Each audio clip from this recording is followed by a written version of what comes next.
Bismillahirrahmanirrahim. Assalamualaikum warahmatullahi wabarakatuh. Alhamdulillah wassalatu wassalamu ala Rasulillah wa ala alihi wa ashabihi wa man tabi'ahum bi ihsanin ila yaumiddin, amma ba'du. Apa kabar anak soleh dan soleha? Semoga kalian senantiasa berada dalam lindungan Allah Subhanahu wa taala dan berada dalam sehat wal afiat. Amin Allahumma amin. Insyaallah pada pertemuan kali ini kita akan melanjutkan kembali materi tentang pendidikan, akhlak dan hadis. Nah, dan kali ini kita akan masuk pada hadis yang ke-10. Baik, sebelum melanjutkan kepada pembelajaran, terlebih dahulu kita baca doa memohon kepada Allah, semoga Allah berikan ilmu yang manfaat dan Allah berikan pemahaman kepada kita dalam memahami ilmu yang akan kita pelajari bersama. Rabbi zidni ilman, Allahumma inni as'aluka ilman nafi'an wa rizqan thayyiban wa amalan mutaqabbala. Amin Allahumma amin. Sekarang kalian persiapkan terlebih dahulu buku paketnya, alat tulisnya, dan buku lainnya ataupun buku tulis yang akan kalian pakai.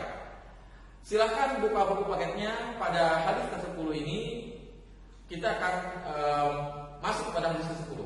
Tapi sebelumnya Bapak ingin mengetahui bagaimana pembelajaran yang telah lalu, ya. Materinya siapa yang masih ingat? Materinya apa? Yang pembelajaran pekan kemarin hadis ke-9. Iya, betul. Materi minggu kemarin adalah hak hewan ataupun adab terhadap hewan peliharaan. Baik. Coba anak-anak yang soleh dan solehah, siapa yang masih ingat apa saja hak daripada hewan peliharaan yang kita pelihara? Misalkan burung dan kucing. Siapa yang masih ingat? Ayo, coba siapa yang masih ingat?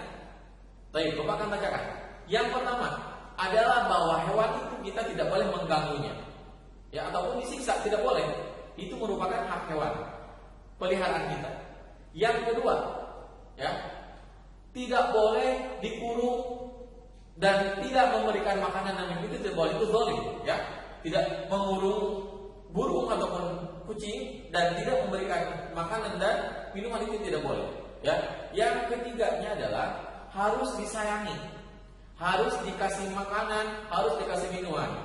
Dan yang ketiga adalah tidak boleh dipukul atau ditendang seperti ini, tidak boleh, ya. Karena itu semua adalah hak-hak hewan yang kita pelihara dan dia tidak boleh juga dibuat mainan oleh anak kecil, tidak boleh, ya. Baik, itulah tentang pelajaran yang lalu tentang adab terhadap hewan peliharaan. Insyaallah kali ini kita akan masuk pada hadis ke-10. Hadis ke-10 ini diriwayatkan oleh Anas bin Malik radhiyallahu anhu.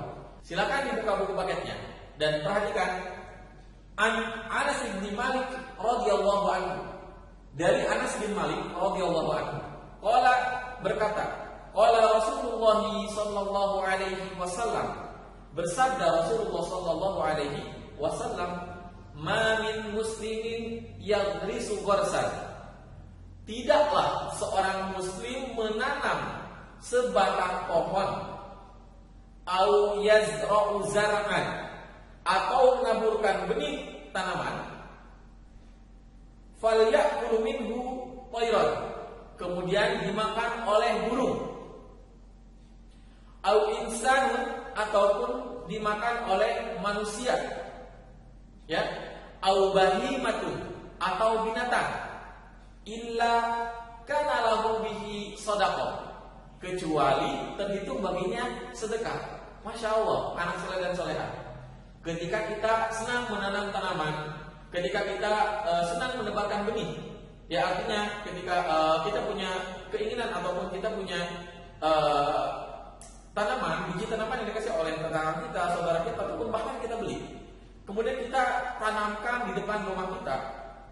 Lama kemudian maka tanaman itu akan tumbuh rindang dan berbuah. Kemudian buah itu dimakan oleh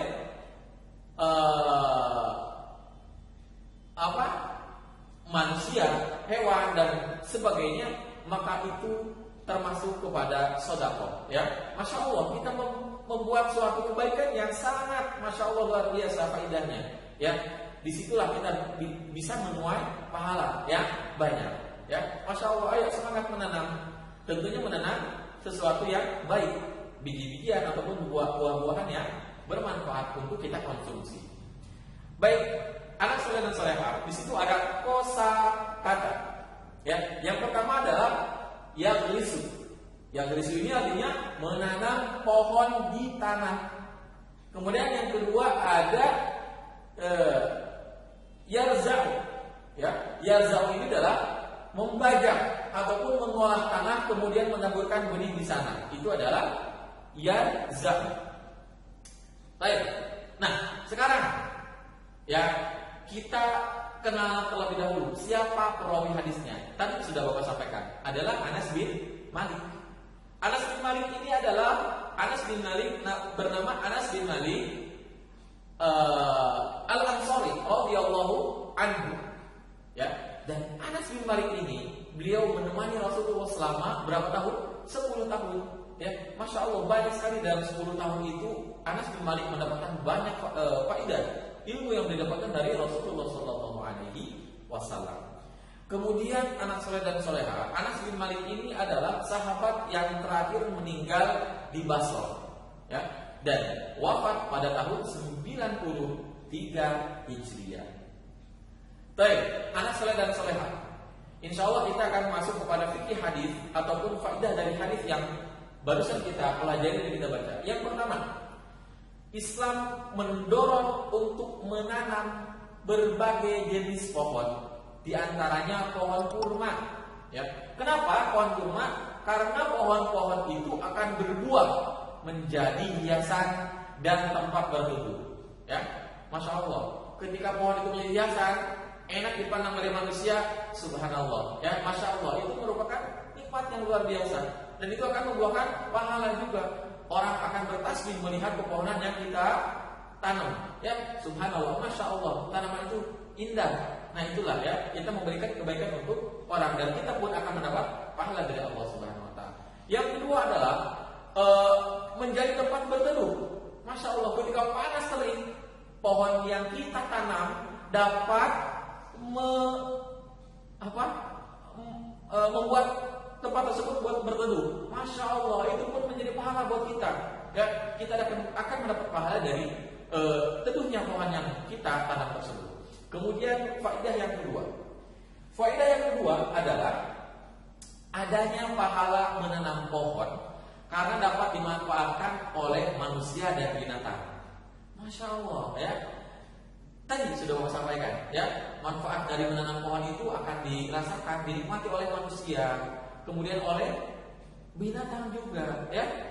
Itu sedekah untuk kita semua. Ayo sama-sama kita semangat untuk menanam, ya.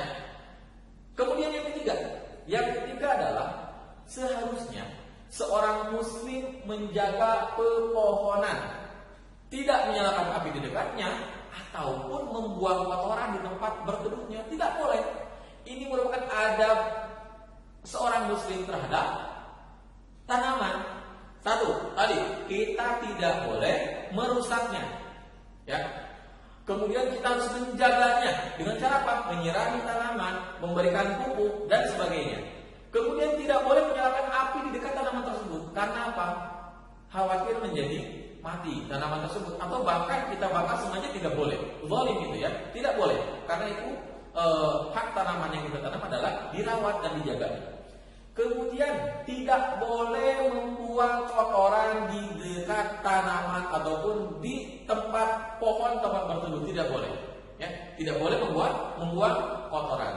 Nggak boleh kita jahil, ada orang udah kita buang air ke situ, tidak boleh. Tidak boleh, ya. Karena apa? Bisa jadi tempat tersebut akan orang duduki untuk berteduh.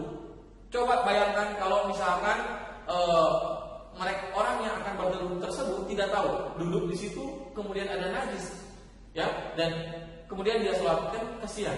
Tidak boleh. Yang terakhir, yang keempat adalah perhatikan, hendaknya seorang muslim berusaha.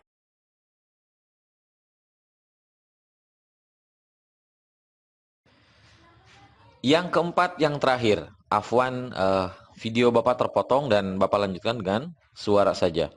Yang keempat, yang terakhir adalah hendaknya seorang muslim berusaha mencari pahala dari Allah Subhanahu wa taala dan menjauhi dari setiap perbuatan yang mendatangkan dosa. Nah, Masya Allah ya, dari pelajaran yang bisa dipetik dari hadis yang kita bacakan ini banyak sekali faidah ya.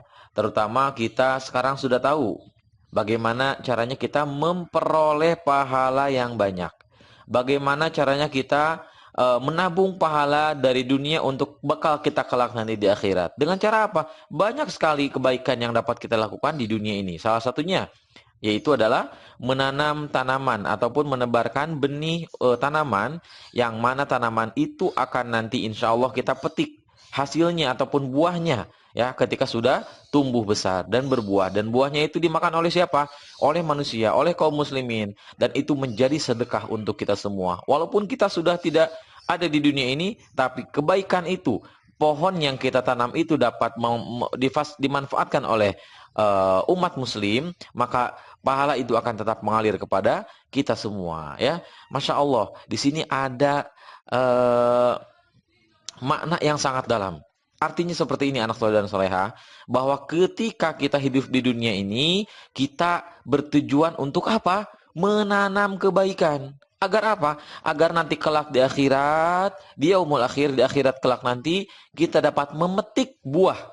Yang dimaksud di sini adalah buah pahala yang selama ini kita kumpulkan, dan nanti dapat kita petik di akhirat sebagai timbangan berat kebaikan kita, agar kita masuk ke surganya Allah Subhanahu wa taala, dan senantiasa kita memohon kepada Allah Subhanahu wa taala agar kita termasuk ahli surga, ahli kebaikan di dunia, dan semoga kita berkumpul kelak di jannah, di surganya Allah taala. Mungkin anak soleh dan soleha, materi kita kali ini, dan ini adalah materi yang terakhir di semester 1 ini. Mudah-mudahan apa yang Bapak sampaikan terutama bermanfaat, terutama untuk Bapak pribadi dan untuk antum semua. Semoga yang benar datang dari Allah Subhanahu wa taala, dan yang salah adalah datang dari Bapak sendiri